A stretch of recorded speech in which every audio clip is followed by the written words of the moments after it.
suatu ketika begini Kang Reja, saya kan waktu dulu itu nggak sholat, jadi tergantung latar belakang saya. Karena kejenuhan saya di wilayah agama, kemudian saya itu di perkuliahan itu membaca beberapa buku, mungkin terpengaruh oleh. Stay on track. Assalamualaikum warahmatullahi wabarakatuh. Episode 3 dari Stay on Track.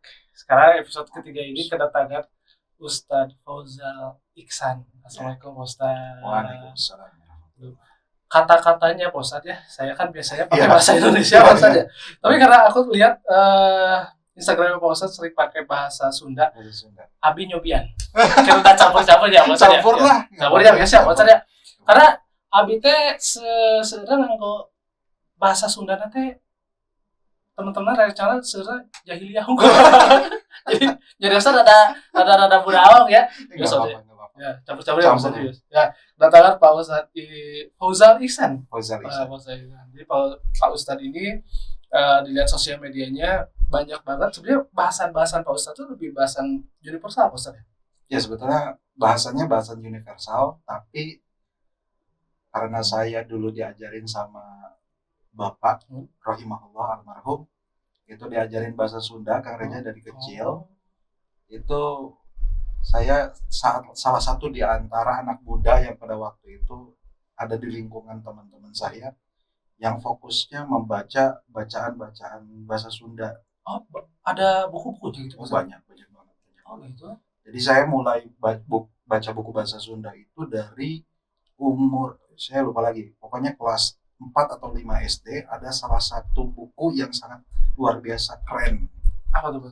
Nama bukunya Tafsir Ayat Suci Lenyap Panen, 30 jilid, itu ditulis dengan sangat apik dan luar biasa dengan bahasa Sunda Buhun. Oke, malah Sundanya Sunda Buhun. Berarti harus ada terang gitu. Pak Ustadz kan langsung ke baca tapi langsung ke Sunda Buhun gitu kan? Ya, soalnya ya Kang Reja di nonoman zaman Kiwari. Jangan pakai lah Nonoman itu para pemuda ya. Oh, iya, para pemuda zaman dulu. Saya pakai bahasa Indonesia. Ya, saya kan sambil belajar sambil belajar ya. Kadang salah larap ketika kita berbicara bahasa Sunda. Misalkan dalam bahasa Indonesia kan mendengar. Ya. Itu dalam bahasa Sunda ada pelbagai macam kata untuk mendeskripsikan mendengar itu. Nguping, ngadangu. Nguping itu untuk siapa? Nguping untuk sendiri, ngadangu untuk orang lain. Atau ngadangu itu untuk orang yang lebih tua misalnya. Untuk kata melihat saja banyak banget, lebih dari 25 kosakata. 25? Lebih. Abi terangnya neuleuh. Neuleuh, nenjok, ngareret, nempok, noong. banyak. Neleng, netep itu. Jadi kayak gumantung karena kekecapan nu aya di payunan. Dalam bahasa Arab disebutnya siyakul kalam lah. Makanya saya selalu belajar bahasa Arab itu dulu di pesantren ketika saya sanawiyah dan aliyah, atau ketika saya waktu SMP atau SMA itu menerjemahkannya memakai bahasa Sunda, dan bagi saya itu sangat luar biasa anugerah Kang Reja. Kenapa anugerah? Karena di tengah bahasa Sunda yang semakin hari semakin nggak ada ya, digerus lah ya, gerus. Bahkan saya juga heran di kota-kota besar termasuk di Bandung ini, saya ke mall tuh sama anak, itu orang tua sama anaknya ketika berjalan itu ngomongnya pakai bahasa Inggris gitu. pakai bahasa Inggris. Tapi casing harusnya orang Sunda gitu ya. Bisa pas bahasa Inggris sama ini orang Jerman ya. Nggak tahu, cuma saya mendengarnya gitu. Pakai bahasa Inggris, dan itu bukan sekali dua kali. Maksudnya begini, bukannya nggak bagus kita membuka wacana kebahasaan yang lain. Karena bahasa itu kita tahu itu adalah ilmu pengetahuan. Dan itu sebagai jendela untuk memasuki dunia yang baru. Saya juga belajar dulu itu. Nah, jangan bisa-bisa belajar bahasa Inggris, belajar bahasa Perancis karena kebutuhan saya untuk membaca buku-buku filsafat lah. Bahasa Arab tentu, karena dari kecil saya terbiasa untuk belajar bahasa Arab. Jadi kalau Kang Reja pernah mendengar wahumahum, iyahumahun, itu belajar saya itu belajar dari umur 7 atau 8 tahun. Wah. Jadi umur yang maksudnya gini ya, penalaran seperti itu udah masuk ke penalaran dua, berarti ada Arabnya yang harus diterjemahkan ke dalam bahasa Sunda. Bahasa Sunda. Udah mainnya harus dimengerti, Sundanya juga harus dimengerti gitu bahasa Sunda. Kalau Kang Reza percaya saya bisa bicara bahasa Indonesia itu kelas 2 ya mungkin lancar bahasa Indonesia kayak gini.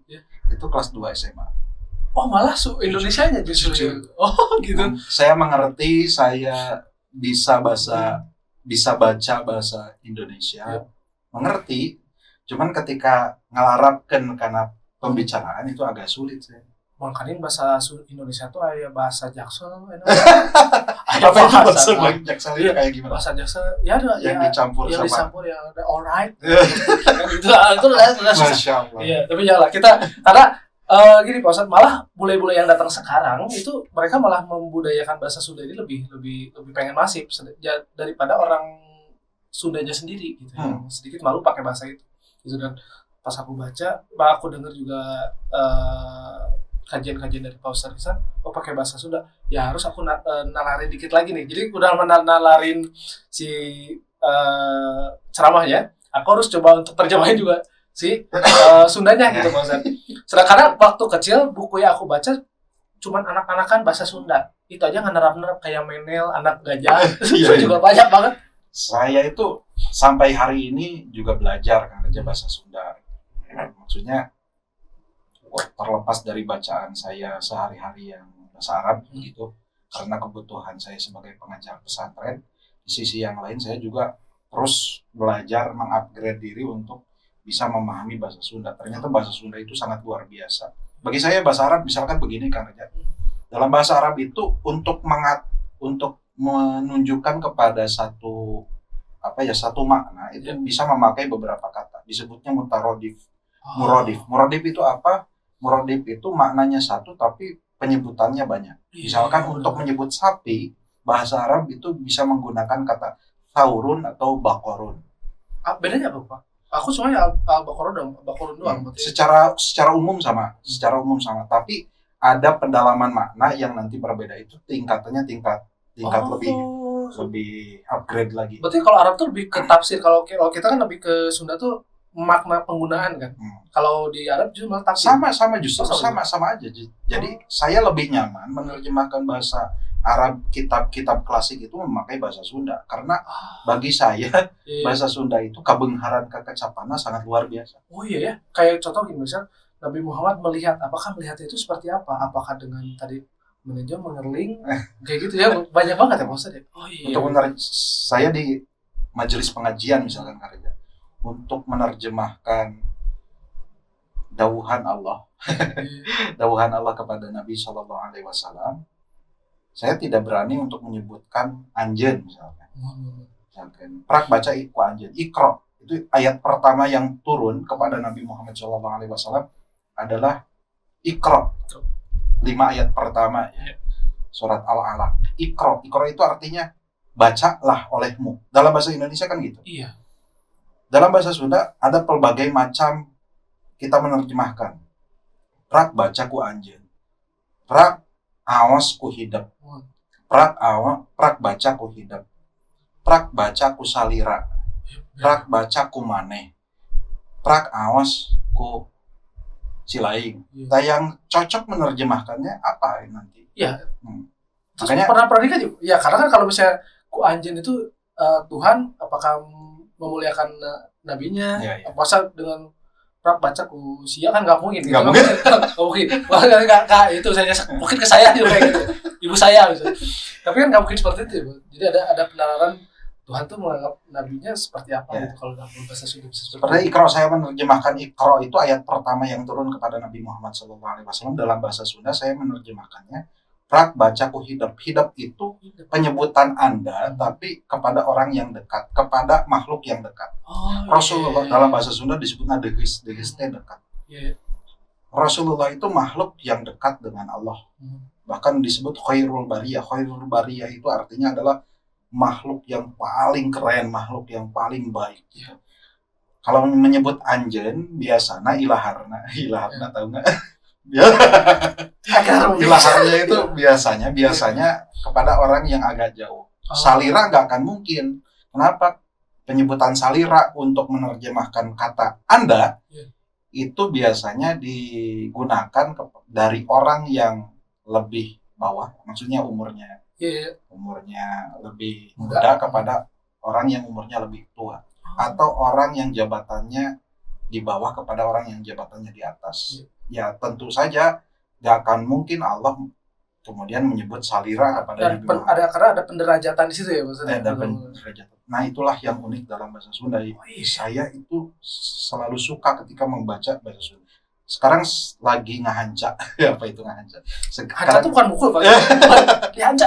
Lagi ngahanca buku Kang Reja ya nanti judul buku nanti pokoknya karangan Ki Umbar itu keren banget. Jadi Ki Umbar itu membaca beberapa literatur tarikh, beberapa literatur sejarah Nabi SAW, kemudian ia tuliskan kembali dengan memakai bahasa Sunda yang sangat baik, yang sangat keren.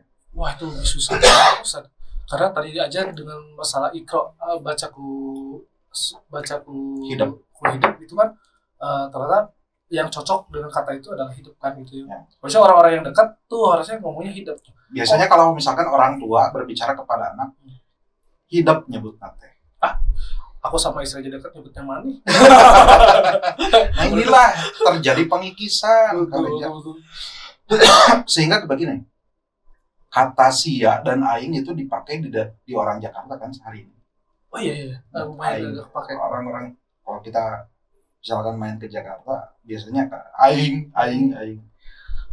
atau sia biasanya itu selain gue dan lo biasanya pakai aing dan sia hari ini ke Depok gitu ya daerah Depok lah bukan Jakarta, daerah Depok atau daerah Bekasi misalkan selalu memakai kata-kata seperti itu. Padahal ada kata-kata yang lain yang secara adab sebetulnya lebih bisa diterima dan masuk pada semua kalangan. Ilmunya Pak Ustadz udah dapat juga mengajarkan keislaman sama bahasa sama dan literatur. Berarti keren banget. Mungkin jadi kajiannya juga jadi punya personal branding yang baru gitu Pak Ustadz ya. Sebenarnya ada juga yang Ustadz yang lain juga pakai bahasa Sunda. Cuma kan ada penalarannya juga pakai bahasa yang dekat banget kayak Ustadz Evi ya dengan pakai bahasa pendekatan kita kayak teman gitu kan. Ada juga terus yang pakai bahasa Sunda di Padu juga pakai bahasa Sunda. Maksudnya juga bahasa Sunda, bobodorannya juga lumayan masuk gitu ya. Nah, Ustaz Ihsan dipakai ada yang pendekatan dekat atau semuanya harus lemas Pak Ustaz? Kalau aku dengar kan kemarin nih bahasa-bahasanya bahasa-bahasa lemas nih. Atau harus seperti itu atau juga ada pendekatan pakai bahasa yang saya nggak terlalu memusingkan hal itu ya. Maksudnya gini, kalau audiens saya misalkan orang-orang yang baru mengerti bahasa Sunda ya saya bahasa Sundanya bahasa Sunda yang biasa dipakai oleh saya. Makanya Idul Fitri kapan gitu saya lupa. Jamaah itu minta Ustaz pakai bahasa Sunda katanya. Yaudah saya pakai bahasa Sunda. Itu 95% gak ngerti semua. Padahal saya ngisi di Bandung loh. Ngomong naon sih gitu. Udah ada, tapi kadang-kadang karena kita orang Sunda sedikit ada lumayan paham gitu. Kayak apa ya paling susah tuh uningan kan nggak pada tahu. Uningan itu untuk orang lain, untuk sendiri terang kan. Terang tuh uningan tuh gitu ya. Lewat uningan juga telinga nggak apa gitu. Karena dalam bahasa Sunda itu aja misalkan begini ada orang misalkan yang bertanya kepada orang lain atau Kang Reja bertanya kepada saya, Ustaz, pun bojo tadi candak. Itu pertanyaan yang salah. Harusnya apa? Tuang garwa atau tuang geruha. Pun bojo itu harusnya ke siapa? Pun bojo itu adalah istri untuk sendiri. Pun bojo tadi candak Ustaz nyeteuing sekap dieu teh. Nyeteuing. Eta apa? Eta mah pamajikan Kang Reja. Oh iya. Pun bojo. Bojo abi gitu. Gitu. Tadi apa harusnya Ustaz pakai kata geruha atau garwa? Garwa. Ustaz garwa tadi candak. Sampai uningannya? Bingung enggak? Garwa. Baru masuk deh. Baru di 35 tahun baru tahu garwa. Itu istri kita untuk istri untuk orang lain. Garwa tuh ya baru dengar. Oke. Nah, penalaran Pak Ustadz itu awalnya tuh justru kerennya tuh Sunda duluan. Sunda. Tapi kok tidak masuk dengan lebih kental dengan kebudayaan malah dengan keislaman Pak Ustadz. Kenapa? Harusnya dengan Sunda pertama tuh mulai ke Sunda budaya, mulai ke hal-hal yang berbau budaya gitu, bukan malah jadi pencampurannya dengan Arab. Kenapa seperti itu? Saya juga aneh sebetulnya ada beberapa daerah yang memang saya pernah penelitian ya, pernah ikut salah satu penelitian bahwa orang yang kemudian dalam bahasa Sunda disebutnya ngamumule bahasa Sunda itu ya memperbagus lah intinya lah demikian. Ya.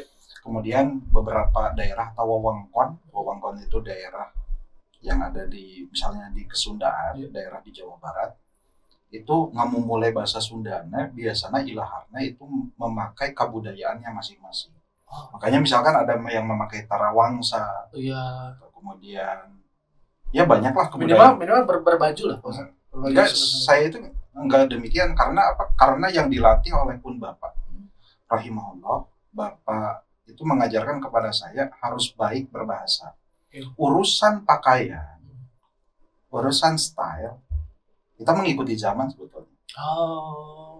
Ya jadi enggak masuk kepada hal-hal yang demikian lah. Jadi salah satu di antara kepunjulan pun Bapak itu, kelebihan pun Bapak itu, salah satunya diantaranya adalah beliau baik dalam berbahasa Sunda.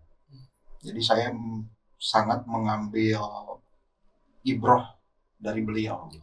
Tapi bukan seorang ayah yang berbahasa Sunda terus ngemulainya sampai ke tadi yang berpakaian, sampai ke adat gitu? Enggak, justru pakaian. Ayah saya biasa memakai celana jeans misalkan. Saya dulu gitu. Saya sekarang pakai baju koko karena pencitraan aja. Saya juga karena tidak pakai sempit ternyata ya. Pencitraan aja depan kamera. Harus saya dikit lumayan. Biasanya nggak harus demikian kan, nggak harus kita tidak harus berbanding lurus dengan memulai budaya. Itu bagus mungkin. Tapi bagi saya pribadi itu tidak harus ya, bukan suatu kewajiban. Saya cenderung mengambil bahasa Sunda sebagai core bacaan saya pribadi itu hanya sekadar untuk menerjemahkan kalam-kalam Allah supaya lebih terasa oleh saya. Oh iya betul. Sebetulnya itu kan inti dari kita manusia diciptakan. Kita kan selalu berpikir siapa sih yang menciptakan kita? Apakah kita muncul dari ketiadaan? Apakah kita muncul dari kera seperti apa yang diungkapkan oleh Charles Darwin dan seterusnya? Dalam Al-Quran, kita itu diciptakan seperti diungkapkan dalam surat Ad-Dariyat. Kita itu diciptakan persis seperti jin untuk beribadah. Awalnya untuk beribadah. Berarti untuk memahami ibadah, tentu saja kita harus memahami pedomannya. Betul banget. Pedomannya. Makanya bos ya. Pedomannya apalagi kalau tidak Al-Quran dan As-Sunnah. Dan kita memahami Al-Quran dan As-Sunnah itu, kalau kita mau dalam memahaminya ya harus memahami bahasa Arab. Jadi ilmu-ilmu alat seperti nahwu, sorob, balaghah yang diantaranya ma'ani, badi, mantik itu minimal harus dipelajari lah. Nah, cara menerjemahkan Al-Quran dan As-Sunnah atau hadis itu nu leuwih larap ka abdi mah memakai bahasa Sunda gitu. Itu saja sebetulnya yang ditekankan oleh Bapak kepada saya. Kalau saya lebih pusing Pak, satu ayat aja bisa contoh Al-Mudassir. Kela selimut bahasa Sunda. Parah ya dulu lah. Selimut naon. Ya, simut itu biasa. Jadi kalau di bahasa Sunda apa tuh? Ayat pertama Al-Mudassir. Ya ayyuhal mudassir apa maksud? Ya jalma-jalma anu disimut. Oh, itu kan awalnya aku udah mulai pusing. Sama artinya dengan Al-Muzammil. Muzammil itu artinya diselimut. Ya enak lah kalau bagi saya pribadi yang dulu kesehariannya memakai bahasa Sunda itu jadi lebih terasa. Nah saya juga sebetulnya ingin mengajarkan ini kepada anak, tapi bentrok jeung pamajikan. Pamajikan apa Pak? Yang lebih ke K-pop. Istri itu justru saya juga aneh. Pas waktu ketemu dulu di kampus sebelum menikah, kayak bukan orang Sunda gitu, padahal dia orang Sunda asli. Maksudnya dari perawakan? Dari cara ia berbicara. Jadi lentongnya nggak ada lentong bahasa Indonesia, nggak ada. Tak aya pisan lentong bahasa Indonesia. Bahasa Sunda. Lebih ke mana tuh? Jadi logatnya kayak logat Jakarta aja biasa gitu. Kayak orang-orang yang belum pernah mengenal bahasa Sunda gitu. Berarti rumahnya di komplek, Ustaz. Ya, betul. Ya, bener kan? Kalau mau di gang, aya kene rada aing mah tahan ini mah musibah teh. Anak itu diajarkan bahasa Indonesia hari ini gitu. Jadi ketika main di luar rumah, kemudian diajarkan bahasa Sunda kasar, ya kancing coplok. Iya, pasti gitu. Akhirnya kan kita background ke belakang, Pak Ustadz yang biasanya dengan bahasa Sunda, tapi peneraran dan lain-lain pakai bahasa Arab untuk kehidupan sehari-hari. Nah, mulainya itu pas aku pengen tanya ketika Pak Ustadz dari kecil. Tadi aku dengar kan Pak Ustadz mulainya dari SMP, aliyah, terus sanawiyah gitu ya. Bukan SMP atau SMA yang formal. Masuk ke situ mau Pak Ustadz sendiri atau waktu itu sama orang tua? Udah masuk aliyah. Ya dipaksa sih. Dipaksa. Jadi Sunda itu tetap ada dan akhirnya masuk ke dalam ranah agama awalnya paksaan. Awalnya paksaan. Karena kebiasaan sehari-hari saya atau kebiasaan keluarga yang bergelut di dunia pendidikan agama. Jadi memang dari dulu, dari zaman mungkin kakek moyang ya, dari dulu di lembur teh itu yang memakmurkan masjid dan seterusnya itu keluarga. Keluarga sehingga hari ini bisa pembangunan masjid di RW tersebut yang jumlahnya mungkin 5 hari ini. Itu bermula dari masjid tersebut yang dibuat oleh kakek saya gitu. Jadi kayak harus ada penerus gitu ya Pak. Harus ada penerus. Memang gitu. Awalnya memang paksaan sih. Saya nggak terlalu minat amat kok ke agama dulu. Jadi bagi kawan-kawan semua yang ada di rumah, apakah minat itu harus dipaksa? Bagi saya iya. Karena bagi saya iya. Ini termasuk juga obrolan kita di belakang layar ya Kang Riza. Apakah orang yang hijrah, bagaimana cara seseorang harus hijrah ketika ia sudah ada kemauannya harus di-upgrade. Nah, dalam bahasa Arab itu ada kata yang bisa mewakili. Namanya al-hirsu. Al-hirsu itu kemauannya sudah di-upgrade, kemauannya luar biasa sehingga menjadi bentuk ambisi. Nah, kalau misalkan hanya mau saja itu agak sulit saya. Saya setuju benar-benar. Karena memang harus ada minimal ada paksaan dari diri sendiri dulu ya. Kayak aku mau kurus, aku mau apa gitu ya, dipaksakan olahraga mah ya susah juga. Soalnya kahayang teu dicumponan sareng prakna prungna. Yang kurus tadi tapi nggak mau diet, nggak mau olahraga ya nggak ada ikhtiar, nggak ada sama sekali usaha ya akan sulit. Itu juga sama berlaku bagi orang-orang yang hijrah. Dan saya itu karena kondisi atau habit yang mengajarkan kepada saya pribadi atau kepada keluarga saya untuk mempelajari agama, ya mau tidak mau saya mempelajari agama. Walaupun awalnya jujur saya bosan kok. Jujur. Bahkan saya di asrama pada waktu itu waktu aliyah ya. Waktu SMA saya di asrama di pesantren udah mulai ada kejenuhan. Karena sehari-hari belajar agama. Tapi justru terasa manfaat luar biasa setelah keluar. Ternyata pelajaran baheula dipika benci atau dipika resep ternyata itu sangat bermanfaat bagi saya di kehidupan yang nyata. Aku juga kuliah SMA dengan IPA, IPS terus dengan beberapa ilmu dari kuliah yang kepakainya malah agama. Gak kepake sama sekali, malah ilmu yang harusnya saya bekerja dengan perkomputeran sana gak ada.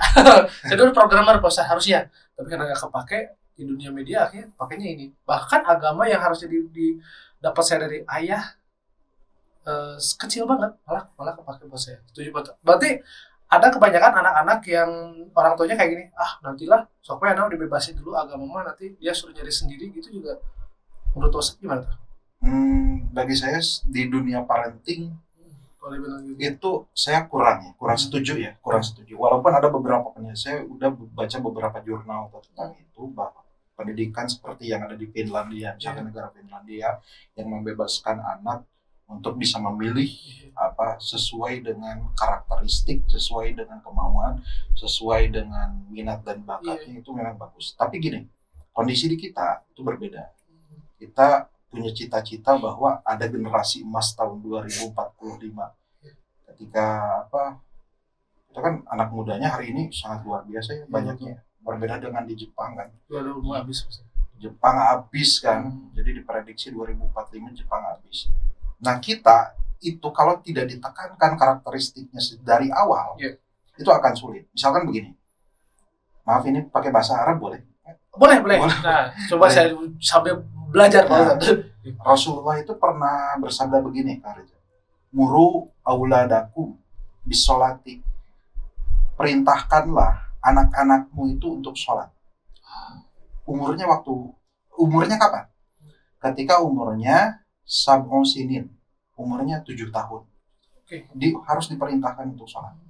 Dan kita tahu ketika ada orang yang memerintahkan, itu tidak selalu sesuai dengan apa yang kita ingin. Nah, misalkan begini, San, Yusuf, San, kumbah mobil, San, kumbah motor.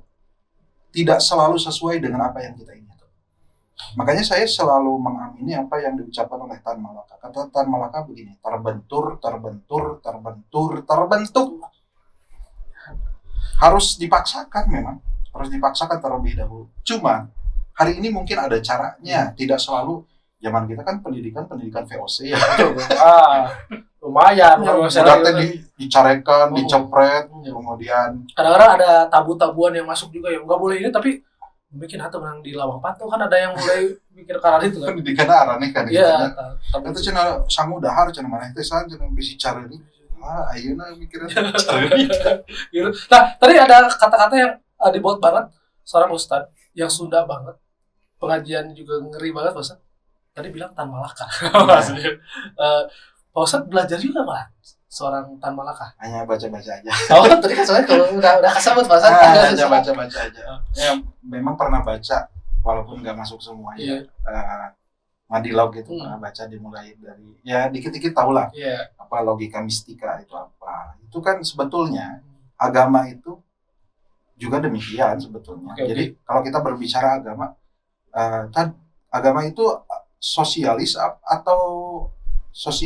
ataukah kapitalis? Saya nggak berani menjawab karena pada suatu kesempatan bisa saja sosialis, bisa saja kapitalis. Nggak menuntut 100% bahwa agama bisa melegitimasi kepada satu ideologi tertentu, nggak bisa. Akhirnya tadi kebuka sama perkataan Ustadz, ternyata mungkin agama itu terlalu banyak dibenturkan Pak. Jadi ketika tadi kata Bapak sebenarnya untuk pendidikan itu Islam itu sebenarnya kewajiban kan Pak. Tidak harus dibenturkan dengan si anak itu bukan dengan agama dan tidak bebas. Betul. Tidak seperti itu kan? Dari pemikiran mindset sebenarnya orang tua itu seperti dibebaskan, jadi agama juga dibebaskan. Enggak, agama itu kewajiban sebenarnya. Kewajiban. Maka ada peran orang tua di sana. Jadi orang tua itu kata guru kami, Ustadz Kiai Haji Dudi Mutakin, tugas dan peran orang tua itu adalah mengarahkan sebetulnya. Makanya tidak relevan lagi kata beliau, orang tua anu nyarekan nu jadi budak. Nah, pendidikan VOC, pendidikan ala Jepang, Romusa dan seterusnya. Bagi di anak-anak zaman sekarang. Gitu. Makanya kemudian Rasul mengatakan tadi perintahkanlah sholat kepada anak ketika anak tersebut umurnya 7 tahun. Kalau nggak mau, kata Rasulullah, fadribuhum, maka pukullah mereka.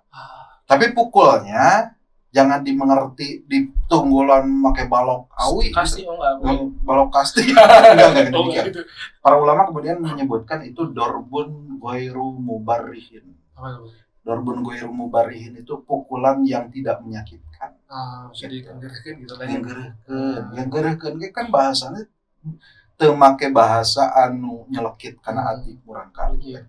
Karena anak itu ketika dilontarkan bahasa yang negatif itu selalu melekat di alam bawah sadarnya. Itu yang kita juga baru sadar sebetulnya pendidikan parenting itu di barat itu juga bagus sebetulnya. Tapi kalaulah hanya barat oriented gitu, kurang kulon hungkul itu nggak ada sisi wilayah spiritual.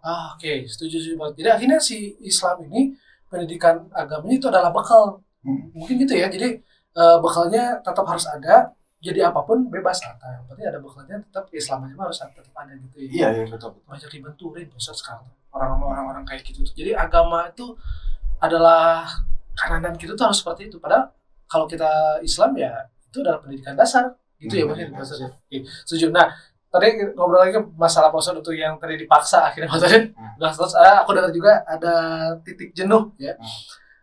Untuk jadi ya mungkin titik jenuh ini orang lain bisa menafsirkan banyak hal Pak Ustadz ya. Mungkin kejenuhannya apakah Pak Ustadz tidak seperti apa? Kejenuhannya lebih seperti apa Pak Ustadz waktu itu? Maksudnya Seperti apa ya? Kalau misalkan kawan-kawan yang baru ini ada niatan untuk hijrah, kemudian yang baru-baru ini telah hijrah, sebetulnya tidak ada kewajiban bagi saya untuk hijrah sebetulnya kalau dalam artian logika umum ya hijrah itu. Karena apa? Karena kejenuhan itu kemudian membawa saya kepada dunia yang sangat berbeda dengan dunia yang diajarkan oleh keluarga, oleh sekolah, pesantren, dan guru-guru saya. oh, oke. Akhirnya gini, saya terjerumus ya bisa dibilang lubang kemaksiatan. Lubang kemaksiatan. Dan ini jangan dicontoh bagi kawan-kawan yang lain ya. Oh, sadisan kayak gitu. Ini murid-murid dan santri-santri saya. Oh, tapi bukannya itu yang kita bakal bahas itu. Saya pernah gak sholat selama kurang lebih 1 tahun. Oke.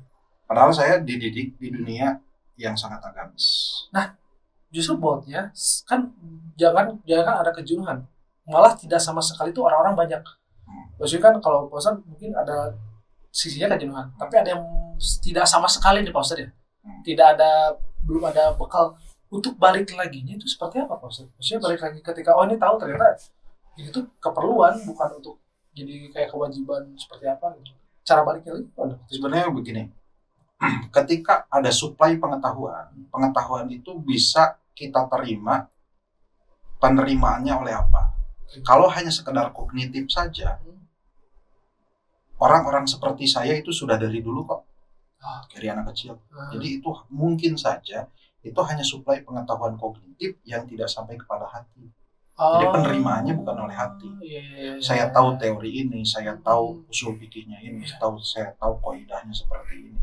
Saya tahu ayat Al-Qur'annya ini, walaupun nggak banyak ya, nggak banyak seperti Ustaz Adi Hidayat gitu. Cuman ya jadi apa ya? Itu hanya sebagai pengetahuan belaka. Pengetahuan hanya sebagai pengetahuan. Dina bahasa Sunda mah tengah baju, tengah larap, kena laku. Oh, belum ngerasa ke hati gitu. Pangawarohna tengah larap, kena laku. Nah, itu bahaya mas sebetulnya. Suatu ketika begini Kang Reja, saya kan waktu dulu itu gak sholat. Jadi tergantung latar belakangnya seperti karena kejenuhan saya di wilayah agama, kemudian saya itu di perkuliahan itu membaca beberapa buku, mungkin terpengaruh oleh buku. Sebetulnya gini, saya lenyepan ayeuna bukan terpengaruh oleh bacaan sih betul. Yang malas itu namanya dan bacanya terlalu langsung masuk ke dalam mungkin gitu ya. Dan sholatnya bukan karena bukunya tapi emang diri kitanya aja sebenarnya kan. Malas sebetulnya. Itu buku itu hanya sebagai legitimasi kita tidak beribadah, kita tidak sholat kepada Allah. Nah, setuju Pak Ustadz. Malas itu namanya. Istilah malas tapi jadi senjata ya. Kalau dalam bacaan kok nggak harus sholat. Padahal dirinya sendiri malas. Nah, untuk balik lagi Pak Ustadz. Apalagi maksudnya bukan balik lagi, akhirnya bisa menalarkan Islam itu sebagai untuk ada di hati banget itu waktu itu seperti apa? Karena jujur saya Pak Ustadz seperti itu. Kadang-kadang saya sholat ya 5 waktu ada, tapi kadang-kadang ada enggaknya, belum ada dari hati tuh, takut dosa, takut Allah seperti apa, belum ada seperti itu gitu. Nah, untuk masuk ke arah ranah situ lagi gimana pas waktu itu? Ngakalinnya diakalin atau emang dipaksain lagi atau seperti apa? Karena jamaah salah gitu. Saya mah udah tahu kan dalil-dalilnya bahwa orang yang nggak sholat itu tentu dosa. Udah tahu dalil-dalil qaidahnya seperti apa, kaidah bahasa Arab, kaidah usul fikih, sehingga membentuk satu hukum seperti itu. Tapi saya tinggalkan. Suatu ketika setelah mungkin beberapa pada waktu itu tidak saya hentikan sholat saya. Mungkin malas itu ya, malas. Bukan karena bacaan. Saya lewat ke masjid, mendengar ayat Al-Quran dilantunkan pada waktu itu. Kok saya terenyuh ya, nggak seperti biasanya. Oh, padahal udah dari dulu kok bisa baca Al-Quran gitu. Iya. Dari kecil gitu. Bahkan di pesantren kan keseharian membaca tafsir dan Iya. seterusnya. Kemudian setelah itu saya masuk ke masjid,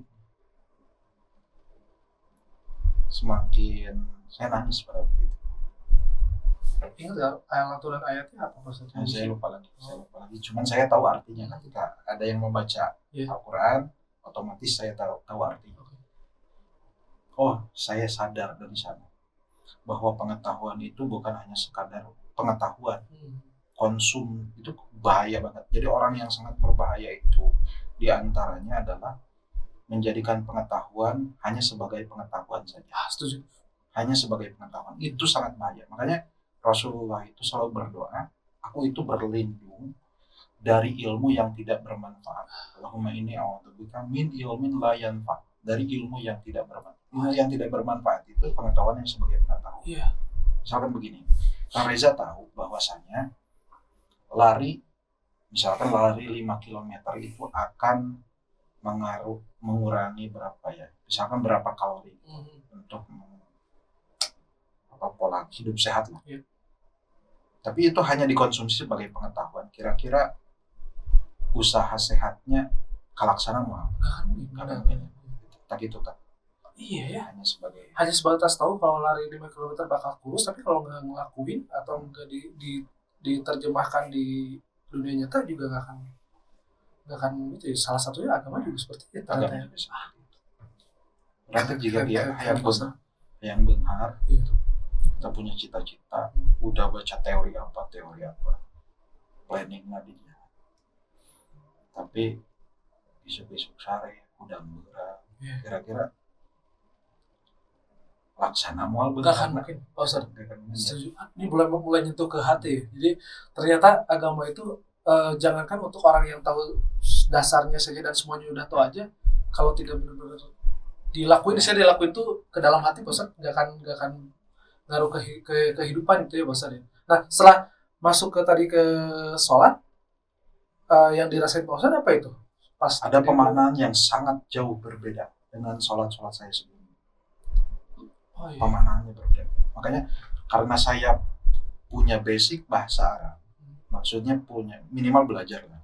Saya nggak bilang saya pakar ya, nggak bilang saya paham betul, nggak. Banyak guru-guru saya yang sangat paham terhadap bahasa Arab, apalagi orang Arabnya, Syekh Arabnya sendiri ya.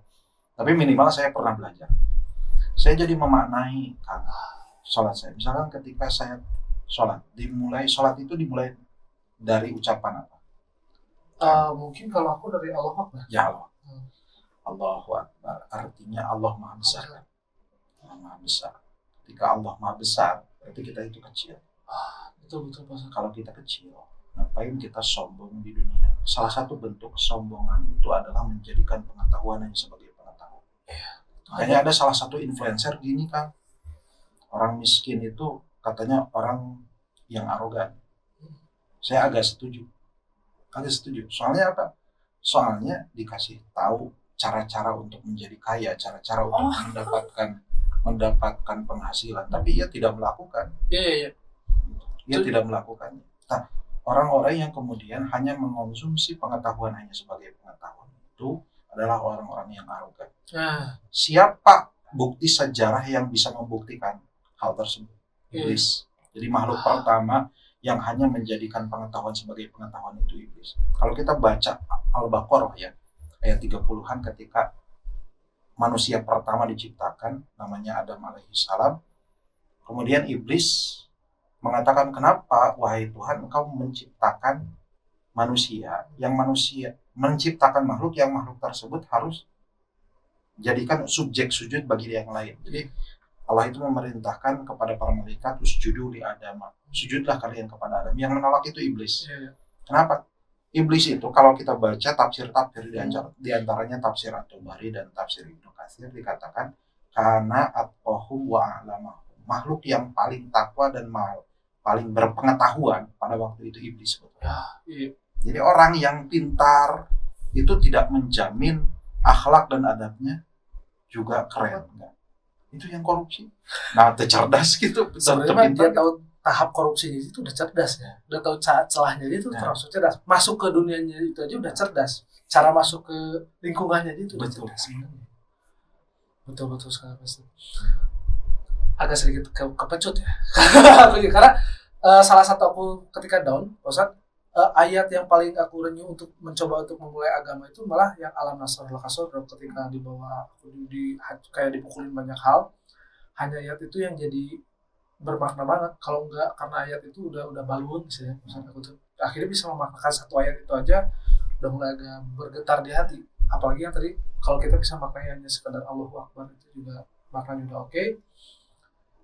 Akhirnya sholat menjadi kayak seolah penyembuh buat kita juga ya maksudnya. Betul. Oke. Tadi setelah masuk akhirnya tahu dengan ini Pak Ustadz, tahu dengan akhirnya tahu makna lah ya gitu ya. Tahu dengan makna, aku pengen tahu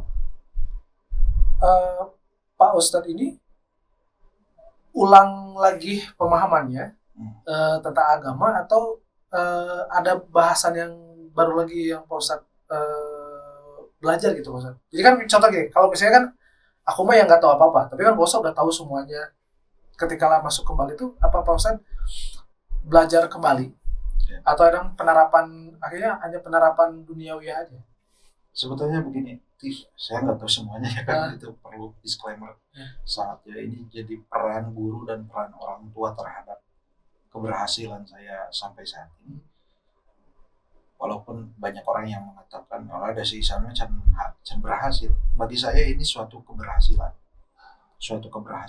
didikan orang tua, didikan guru pesantren, orang-orang yang sangat berkontribusi terhadap saya pribadi sehingga menjadikan saya pribadi sampai pada saat ini. Nah, ketika saya kembali lagi, saya punya pemahaman baru terhadap agama. Pemahaman baru terhadap agama itu yang semacam merefresh kembali bahwasanya apa yang saya pahami itu kemudian dipadukan dengan bacaan saya sebelumnya. Ya itu salah satu kenapa makna kita stay on track itu ya. Akhirnya tadi mau balik lagi itu pemaknaannya yang lebih dalam itu seperti apa? Karena aku pengen tahu Pak Ustadz. Aku pengen tahu rasa itu, aku pengen rasain juga kayak Pak Ustadz. Akhirnya yang pemahaman aku tentang Islam pengen bener-bener masuk ke dalam ranah kan ini. Aku masuk ke logikanya gini Pak Ustadz. Hanya sebatas pengetahuan yang aku tahu. Belum tahu maknanya, masih tabu yang namanya neraka dan surga, masih tabu dengan Islam itu masuk ke dunia ranah asli atau enggak. Jadi belum istilahnya belum sinkron nih Pak Ustadz. Stay on track ini pengen cara mensinkronkan itu seperti apa? Pak Ustadz kan udah ada di tahap seperti itu, pernah gitu. Nah, apakah itu ada paksaan atau emang setiap orang tuh Pak Ustadz ada masanya sendiri-sendiri gitu Pak Ustadz? Saya kira ada masanya sendiri-sendiri. Walaupun awalnya itu dimulai dari paksaan. Kenapa dimulai dari paksaan? Kalau kita tidak memaksa diri kita untuk masuk di satu dunia, suatu spektrum yang bagi kita sulit, ini kita gak akan kemana-mana gitu. Jadi kita itu harus menantang diri pribadi untuk masuk ke dunia yang bagi kita sulit. Dalam kacamata kita, logika kita itu sulit. Ketika kita masuk ke dunia itu, kemudian lulus, kita akan naik tingkat, naik derajat. Jadi ketika seseorang itu diuji oleh segala bentuk ujian kehidupan, maka itu akan meningkat derajat seperti orang siswa santri yang ujian dulu baru naik kelas. Tapi itu aku yang takut sekarang justru Pak Ustadz. Ini mah aku curhat ya Pak Ustadz. Jadi orang itu kan ketika mau masuk ke ranah ini harus dapat hidayah. Yang namanya hidayah itu apakah dari segi kehidupan datang sendiri gitu ya. Tadi aku takut hidayah ini datang yang tidak bisa aku siap. Jadi aku pengen banget hijrah nih, tapi karena harus nunggu hidayah, aku pengen kayak dipecut. Tapi kalau nggak ada kayak dipecut, aku nggak istilahnya nggak benar-benar taat gitu maksudnya. Justru itu ya aku takut Ustaz. Datangnya hidayah ini malah aku justru takut. Itu gimana Ustaz? Hidayah itu bukan datang dengan sendirinya saya kira. Harus diusahakan. Begini kan. Oh, bisa diusahakan juga. Ini juga mengubah pemahaman saya terhadap rezeki misalkan. Oke, coba. Kalau Anda pengen rezeki, misalkan baca surat Al-Waqiah. Ya guys, suka ada kan gitu. Kemudian ada hadis yang mengatakan Kalau Anda pengen rezeki atau terbebas dari hutang, maka ada doanya. Allahumma inni a'udzubika minal hammi wal hazan dan seterusnya. A'udzubika min qalabati dain wa qahri rijal. Memang doanya demikian. Tapi gini, karena saya sebelumnya juga membaca buku-buku logika dan seterusnya yang membuat saya kafir itu ya, itu dipadukan dengan pemahaman keagamaan saya sebelumnya, sehingga saya juga tidak menyesali tidak menyesali bacaan-bacaan logika saya, karena itu sangat membantu hari ini untuk memahami bagaimana agama bekerja dalam kehidupan manusia, terutama untuk saya pribadi. Contoh begini, cek Kang Reza, hari bedog di bismillahan sakit mual. Nah, apakah kehidupan bisa berubah nggak dengan hanya doa? Oh iya, nggak juga. Bisa nggak? Jujur nggak kayaknya maksud. Nah, gini. Dulu saya berpikir bahwa kehidupan saya bisa berubah hanya dengan doa saja.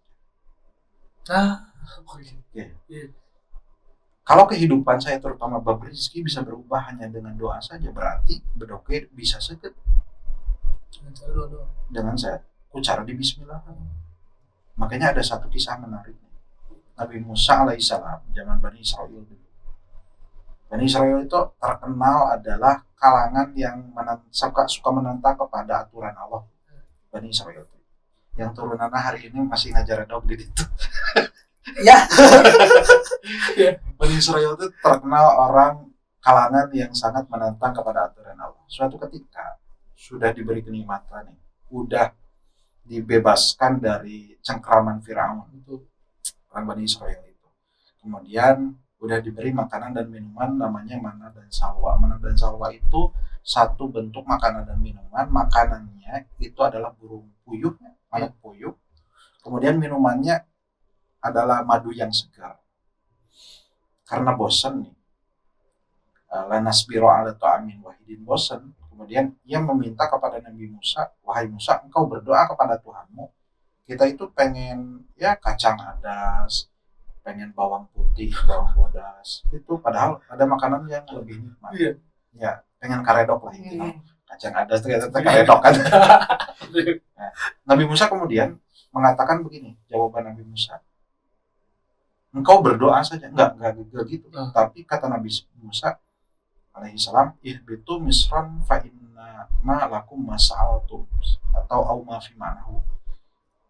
Pergilah engkau ke satu tempat, tong loba ngadoa sate maneh.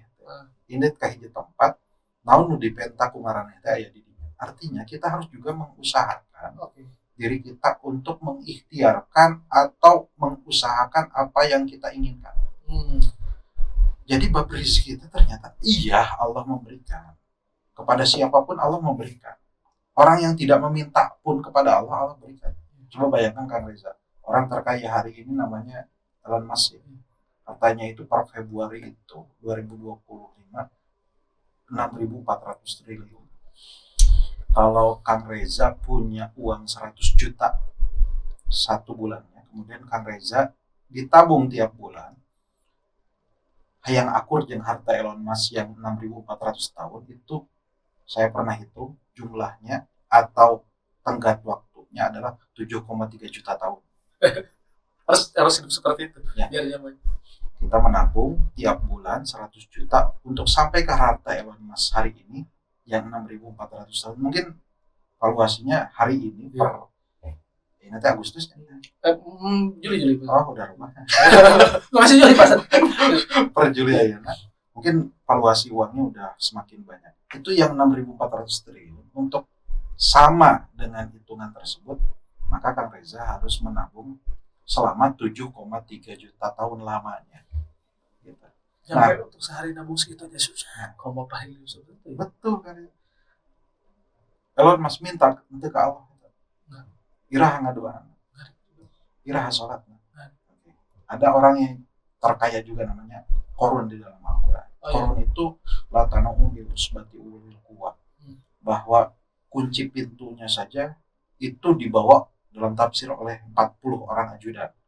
Satu orang ajudan membawa 1000 kunci. Berarti ada 40.000 kunci lomari. Nah, nu dipilih ku Korun. Usina teh emas tuh barang-barang. Kapan korun berdoa kepada Allah? Enggak pernah. Kapan korun bersolat kepada Allah? Kapan zakat? Enggak pernah juga. Bahkan korun itu dilelapkan kajerotan nanti karena nggak zakat. Beunghar. Firaun beunghar. Elon Musk beunghar. Irah ngaduan. Artinya orang yang kaya itu tidak harus selalu dengan doa gini aja. Iya. Ya. Kenapa kita berdoa? Ngalap barokah disebut. Betul ternyata. Jadi kalau meskipun kaya juga belum tentu bahagia kan, Pak Ustaz ya? Iya. Ngalap barokah itu maksudnya supaya kita diberkahi oleh Allah Subhanahu wa taala. Kita keluar, apa bedanya orang yang keluar dari rumah memakai motor yang sama di waktu yang sama ke tempat yang sama, apa bedanya? Doa. Betul. Nu hiji mah ngadoa bismillahirrahmanirrahim, la haula wala quwata illa billah. Bismillahi dengan menyebut nama Allah. Tawakal tuh aku bertawakal kepada Allah. La haula wala quwata illa billah, tidak ada kekuatan, tidak ada daya upaya kecuali Allah yang memberikan. Yang satu tidak memakai doa. Apa yang membedakan? Barokah dari Allah.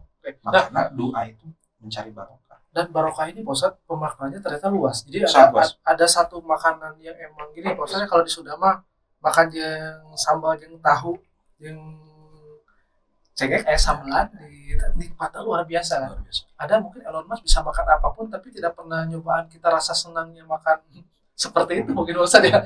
Itu namanya barokah tuh yang mungkin pemaknaan doa tuh seperti itu. Jadi seperti makanan pendamping yang sebenarnya kalau nggak ada itu juga makanan semahal apapun nggak akan enak.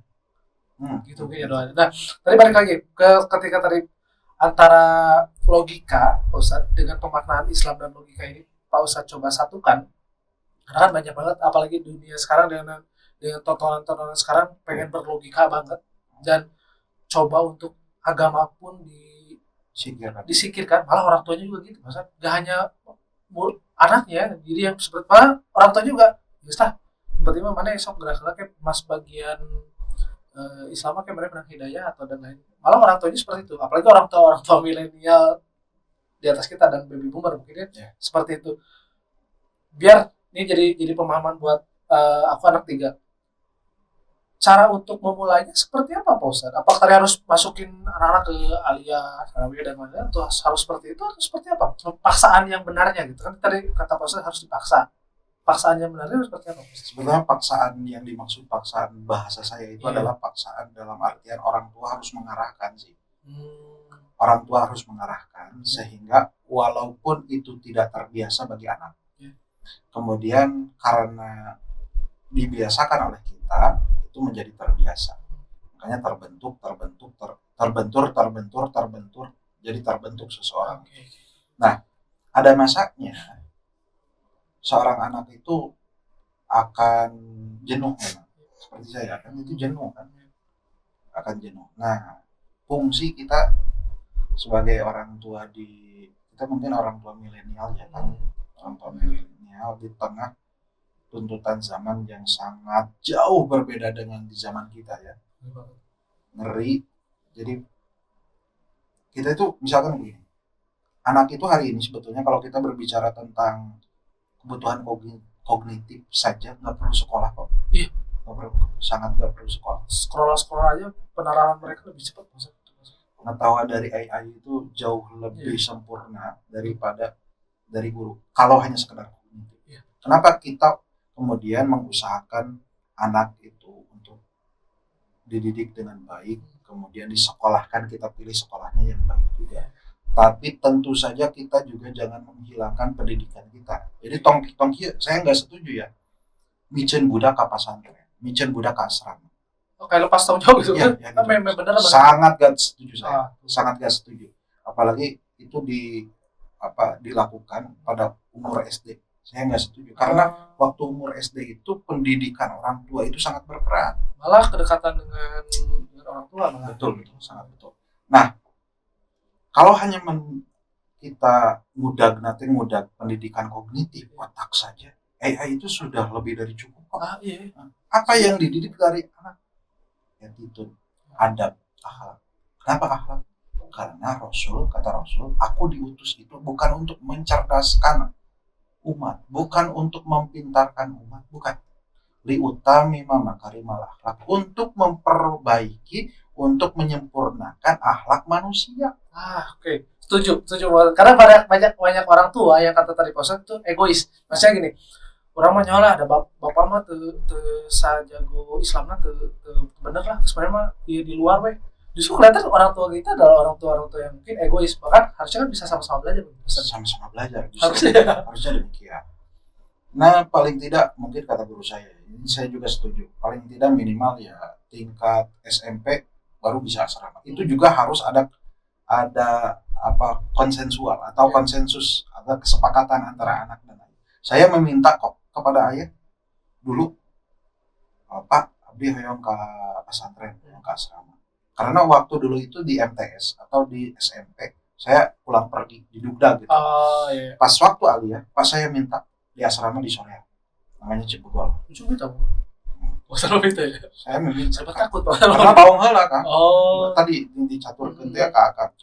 Karena masuk dulu waktu bawang saya mau didoakan waktu itu. Kemudian ya berat tuh. Manusia lah Mas. Berat. Cuman bukan ini ya, bukan pelanggaran syariat yang berkaitan dengan lawan jenis. Enggak kayak gitu. Tapi berat lah, kategorinya kategori berat. Orang-orang terdekat saya juga pada tahu lah hari ini, bahkan aneh. Jadi ustaz, udah bahala lama kacrut kalakuan gitu. Kalau saya kemudian tidak dididik orang tua dengan pendidikan agama sebelumnya, saya kira saya tidak muncul kesadaran itu. Jadi kesadaran itu dibentuk. Jadi ini saya ngomong dari perspektif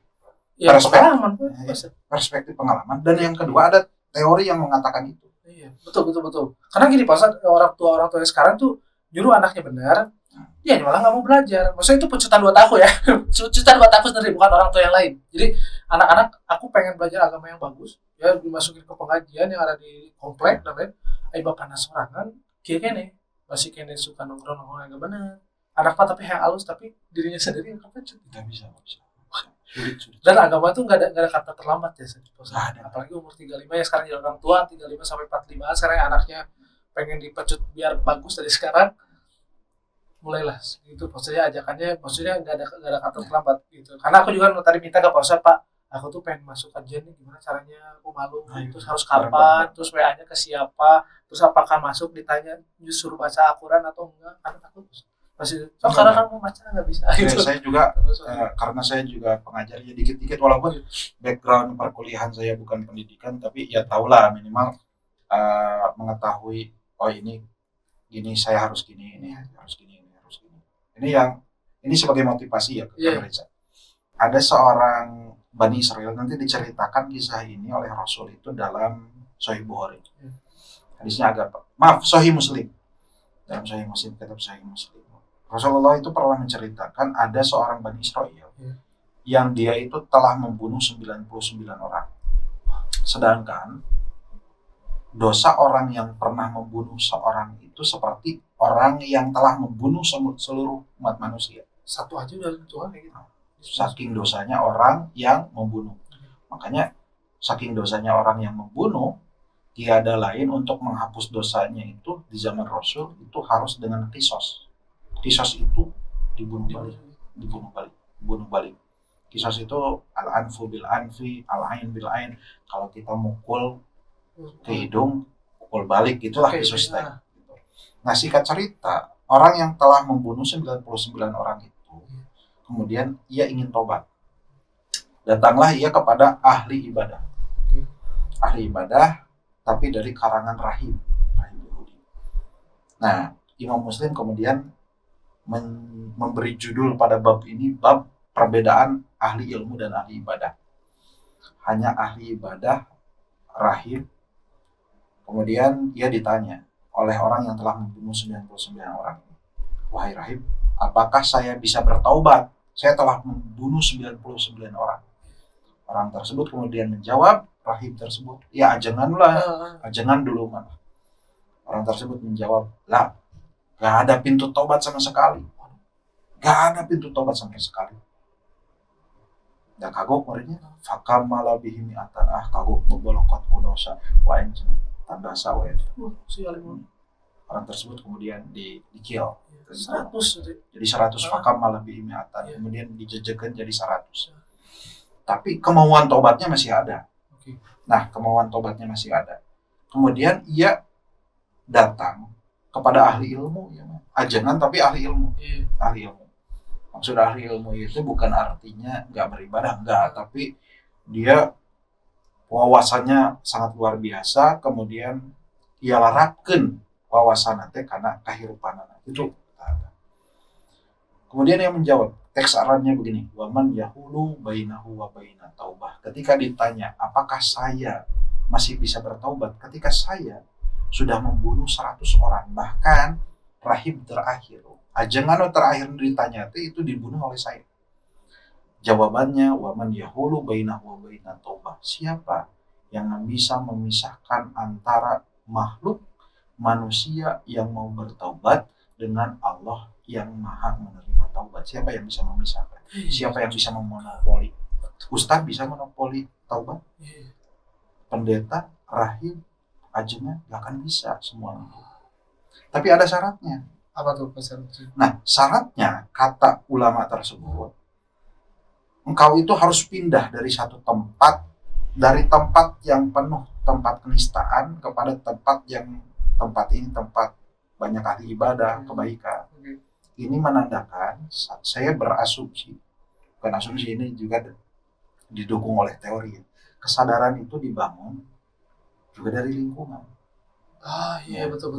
Kalau lingkungan misalkan mengajarkan sholat, nanti kesadarannya itu akan muncul berdasarkan konstruksi sosial bagaimana seseorang itu mulai hadir. Betul. Kalau aku terus seperti ini kan, kalau nggak pindah ke tadi ke kajian juga kan nggak akan bisa sholat juga. Betul. Ada syaratnya. Jadi itu negeri beling kan, negeri beling, tukang wah segala aya kamaksiatan di dia. Makanya ketika ada orang yang membunuh ya biasa aja. Karena kebiasaan orang-orangnya orang yang bermaksiat. Syaratnya engkau pindah dari tempat ini ke tempat ini. Tempat ilmu, karena ahli ibadah, orang-orangnya baik, mensupport engkau dan seterusnya. Oke. Kemudian ia berjalan hijrah di tempat ini ke tempat ini untuk mendapatkan suasana, untuk mendapatkan konstruksi sosial sehingga ia bisa berevolusi kepada kebaikan. Di tengah jalan ia meninggal. Lah, belum tobat tuh. Kira-kira masuk surga, masuk neraka, cekang. Kalau dari segi logika kan harusnya gini, logika nih ya. Karena kan harusnya di Islam itu kan harusnya dibunuh baru dia tobatnya beres atau selesai, karena bunuh dengan bunuh. Kalau dia belum terbunuh dengan 100 orang loh ya, terus matinya bukan dengan cara hukum, harusnya ke neraka dong. Karena nyampe belum, terus dihukum dalam segi Islam juga belum. Itu ada yang menyebutkan ke surga, ada yang menyebutkan ke neraka. Jangankan manusia yang memperdebatkan. Ketika ia meninggal, kata Rasulullah, ini Rasulullah menceritakan orang Bani Israel zaman dulu ya. Kemudian datang 2 malaikat. Jadi yang mencabut nyawa kita itu malakul maut kan namanya. Dalam bahasa seharian kita mungkin malaikat Israel. Itu malakul maut, malaikat yang mencabut nyawa. Nah, malakul maut itu nanti ada 2 kan. Ada malaikat rahmah, ada malaikat adab. Kalau malakul mautnya dicabut oleh malaikat rahmah, rahmah itu artinya kasih sayang. Masuk surga neraka. Surga. Ada yang mencabut nyawa itu malaikat adab. Malaikat adab itu yang nanti akan mengadab. Dia akan masuk surga atau neraka. Dia akan masuk neraka kalau dicabutnya nyawanya itu oleh malaikat adab. Kemudian Israel juga ada 2 gitu maksudnya. Ya, dalam hadis itu dimaknai sebagai cuma realnya seperti apa saya nggak tahu. Nah, jangankan manusia, kita ya. Ini malaikat, paseha kan?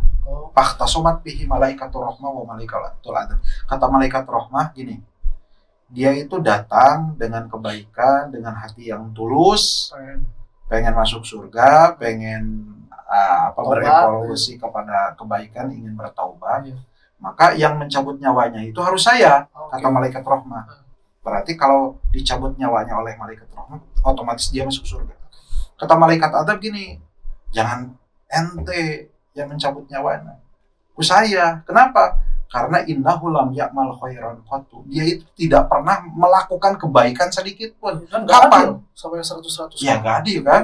Dia belum pernah melakukan kebaikan sedikit pun. Kapan dia melakukan kebaikan? Bahkan dia telah membunuh 100 orang. Nah, singkat cerita, kemudian Allah mengutus malaikat fi suratin adamiyyin, dalam Apa itu? bentuk manusia. Oh, Mengutus malaikat lagi. jenisnya kayak berarti Jibril atau Nggak tahu, dalam bahasanya pokoknya mengutus malaikat. Oke. Tapi malaikatnya berwujud manusia. Kemudian oleh malaikat ini ditengahi, diwasitan gitu, dua malaikat itu. Qisu ma bainal ardoin. Ukurlah tempat ia meninggal ke tempat sebelumnya dan tempat yang ditujunya. Kalau dekat ke tempat yang dituju, maka orang ini harus dicabut oleh malaikat rahmah, malaikat kasih sayang.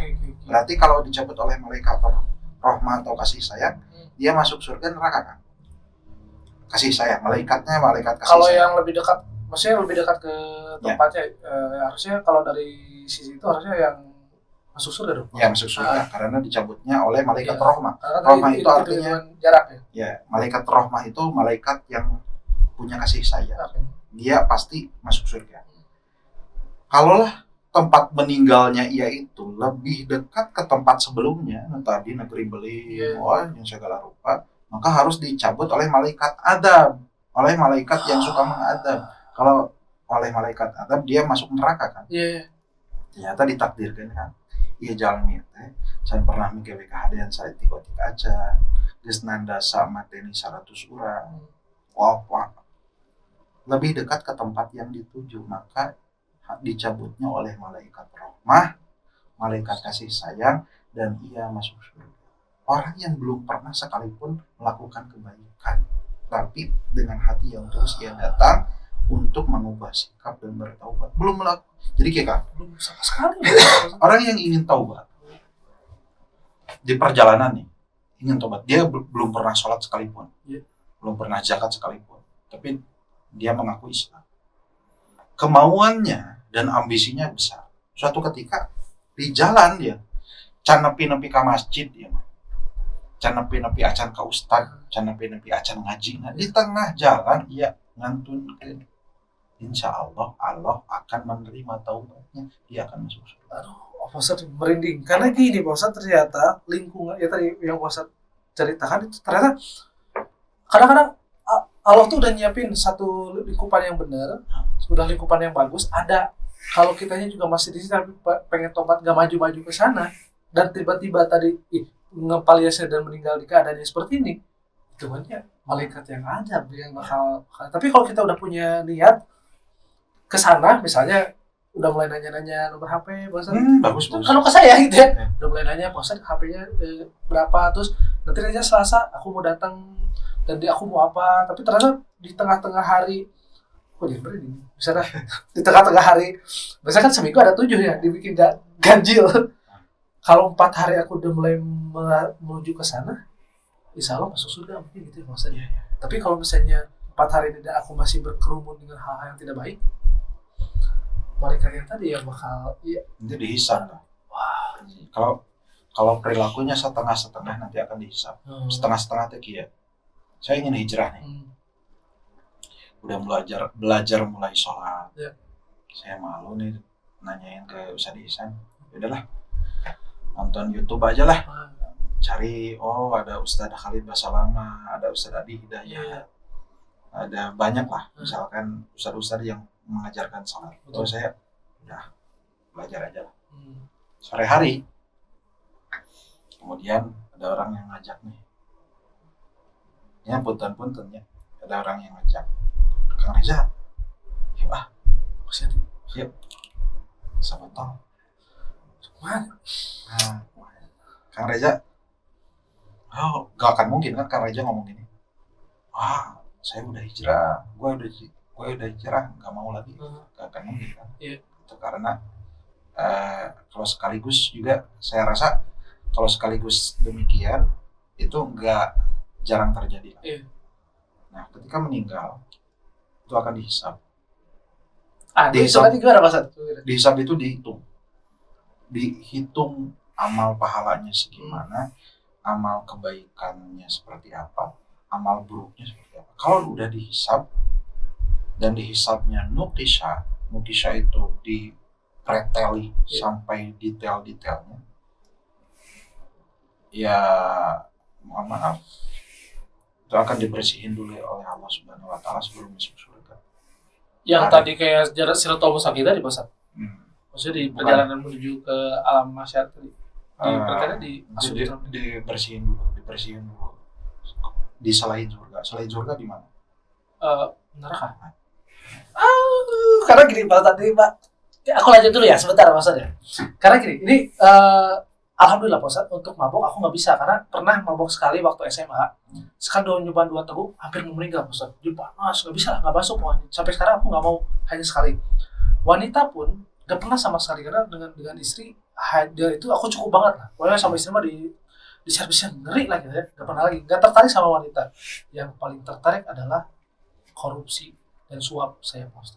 Jadi dulu aku kerjaannya adalah project kebanyakannya, project pemerintahan dan lain-lain. Nggak semua pemerintahan gitu ya Pak Ustadz ya. Tapi aku sholat, tapi kalau ada yang ngajak, ini ada project, oke. Tapi suapnya segini aja. Tapi lo harus ngambilin segini, tapi harus ngambilin segini. Aduh, karyawan harus digaji, aku harus makan. Ambillah berapa sih ke ini segini aja. Dulu aku masih dapat 40% gede, 40% harus bagi-bagi. Ya, cincai lah. 3 tahun terakhir aku dapat setelah kerja benar, tapi dapat masuk ke ranah ini 3 tahun Ustaz, seperti itu. Kerjaan aku seperti itu. Suap, dapat proyek hampir ratusan juta. Alhamdulillah nggak ada yang dapat sampai sekarang, uangnya nggak ada yang nerap gitu ya. Tapi sholat masih nyoba. Tak, aku pengen tobat Ustaz dengan sebab itu udah nggak ngelakuin hal proyek-proyekan lagi, udah lepas dari itu. Aku takut dengan azab yang tadi Ustaz. Dengan pembersihan udah pasti aku harus ada pembersihan, apalagi uangnya ada yang dimakan sama aku, sama keluarga, sama istri, ada juga sama karyawan juga. Pertobatannya seperti apa? Aku nggak pengen ada tadi bersihin juga di akhirat lah gitu. Udah Kang Reza udah lepas itu udah hampir 1 tahun udah lepas itu lagi. Sederhana tobat itu lepas, cuman itu doang. Cuman itu doang kok. Udah masih ada proyek-proyek kecuali ada hakul adami itu yang berhubungan dengan manusia, utang. Ada, tapi ke investor Ustaz. Jujur ada. Misalnya kan proyek itu tuh biasanya aku ngutang dulu ke investor nih. Investor ngasih 200 juta dia ke proyeknya, oke balikin ya sakitnya ke orang. Oke, jadi aku udah bagi-bagi ke investornya. Jujur sampai sekarang hampir 100-an belum balik. Tapi emang buat proyek itu karena proyeknya gagal, jadi aku nggak bisa balikin. Itu bentuknya hutang atau apa Ustaz? Perjanjian awalnya dulu secara fikih itu apa? Perjanjian awalnya bentuknya investasi aja untuk proyek ini, tapi kan proyeknya gagal. Ya kalau investasi itu mudorobah itu ya kalau gagal ya udah. Tapi bukan utang. Yang bergelut di hati sekarang itu Pak Ustadz. Sekarang jujur karena aku harus balikin biaya ini ke orang tersebut, karena ini jadi kayak aduh nanti bakal dihisab atau enggak ya gitu ya, ini sebagai hutang atau enggak gitu kan. Itu makanya perjanjian awalnya dulu itu mah harus diselesain, itu mah hakul adami kan. Hakul adami mah harus diselesain. Nah tapi semampunya makanya bagi saya pribadi orang yang bertaubat itu ketika sudah tahu ilmunya wayahna teh harus sedemikian rupa dia lepas dari kebiasaan sebelumnya. Kalau tidak demikian, ya ada masanya justru yang sebelumnya itu ego akan menguasai egonya. Dalam teori ini kan disebutnya gini.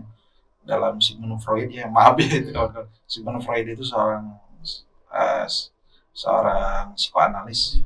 Jadi ada id, ego, superego. Jadi ego itu dikuasai. Ego seseorang itu dikuasai oleh entitas tertentu.